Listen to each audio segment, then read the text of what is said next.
So guys, today back from a video on the channel. Today we have the Newcastle United versus Everton preview. It's a massive game tomorrow night. I'm recording this on the Monday night, going to get it uploaded, and it's a massive game for both clubs. Going into the game, it's massive. Like, we'll obviously go through it. Everton have got signings to play. Newcastle have got signings that'll play. It's going to be an intense game. It's going to be a good game at St James's Park under the lights, and I cannot wait. The vlog will obviously be out tomorrow night, so make sure to subscribe to the channel, turn them notifications on, trying to get a bit more videos out as much as I can. Obviously, it's hard with work and whatnot, but I'm trying to do as much as I can, boys. So if you could subscribe and could turn up them notifications on, it would mean a lot. Anyways, boys, let's get into the video now. Let's look at Everton. We'll look at Newcastle and then have the preview there, and also there will be a predicted team out literally like straight after this video, so double upload on the Monday night. Anyways, let's get into the video now.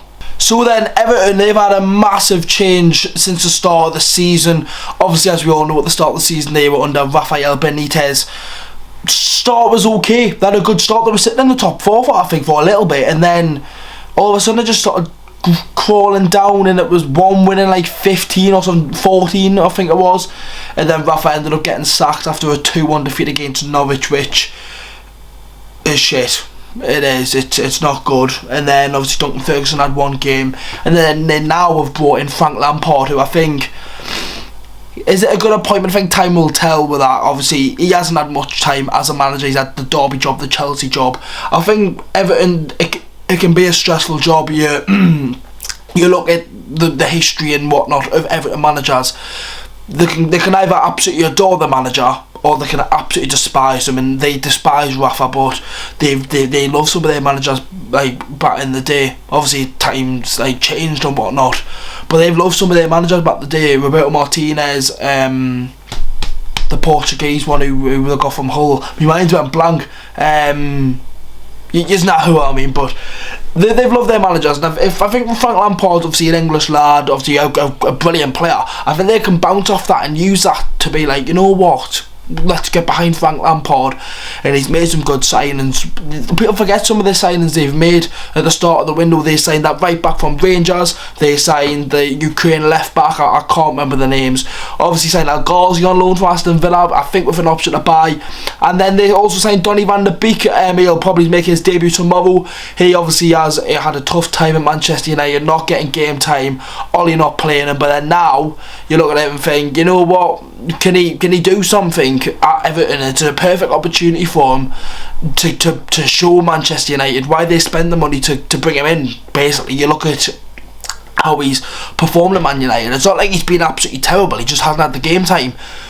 At Everton, will he get the game time? It'll all depend, because on the next signing, Dele Alli, I think the two very similar players, even though they can play off each other a little bit, it's a little bit like it's going to be hard to get Ali and Van der Beek in the same team with a system where you need a defensive midfielder as well, considering they sometimes play a 4 or a 5 back. I think if you play a 5 back and go for like a 5-2-3, you can have Ali and Van der Beek in the midfield, and one's Van der Beek a bit more box to box and Dele Alli be a little bit more attacker minded. But it's like, can you fit both of them in the team? But then you've also got Allen in the mix. You've got obviously Andre Gomez is getting some game time.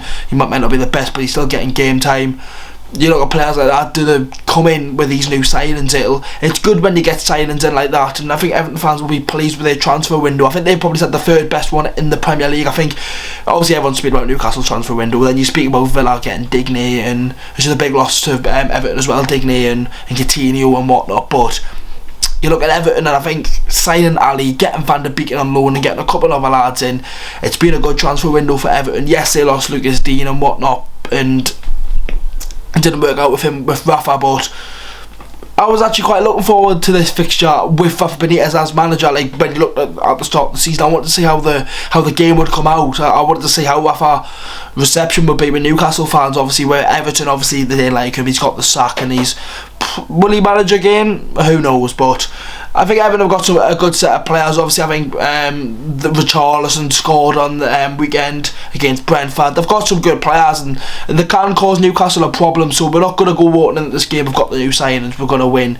It's going to be a tough test. Obviously, we did beat Everton last season, both home and away, which you got to stick with. But the season before, we didn't beat them, which you got to look at and think, It's going to be a tough one. Let's speak about Newcastle because there's a lot to say. So as you all know, boys, the signings and whatnot. Bruno is like announced, he's been training with the team. It's brilliant to see, and I'm really happy to see Bruno in the team, and I'm buzzing. Everyone's buzzing on Twitter, but we're going to look at a lot more of the other signings as well. The only injury issues is Callum Wilson. Obviously we don't know when he's going to be back, which is a shame. And then obviously Dan Burn's got a toe problem but might still be able to be fit. Obviously you'll see that in the predicted team video, which I'm likely going to record straight after this, so there'll be a double upload on the Monday night. But with Newcastle, there's a high on the city at the minute. Fans are buzzing and whatnot. Like when I've been on like night out and stuff and I speak to people about the Mags, everyone's happy for once, and it's, even though we're sitting 19th in the league, we are happy and whatnot. If we can stay up this season, it could be absolutely massive, and it could be the start now. You could start it now with the new signings in, start it now and just go for it, lads, right? I'm not expecting to win every game with these new signings and whatnot. It's because it's time for them to gel with a manager system, and obviously Bruno's come from Brazil to France to now England.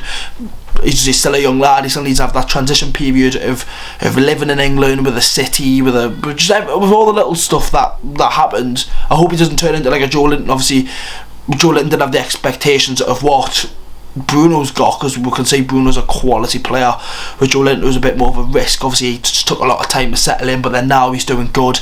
Them two in midfield could be a really key partnership to Newcastle United's survival this season, or their chance of survival this season. Joe Linton's been immense since November, our best player since November, and then obviously Bruno's probably the best player at the football club at the minute, alongside Maxi and Joe Linton and Trippier. We've got some good players. You look at the signings, we have got some good players.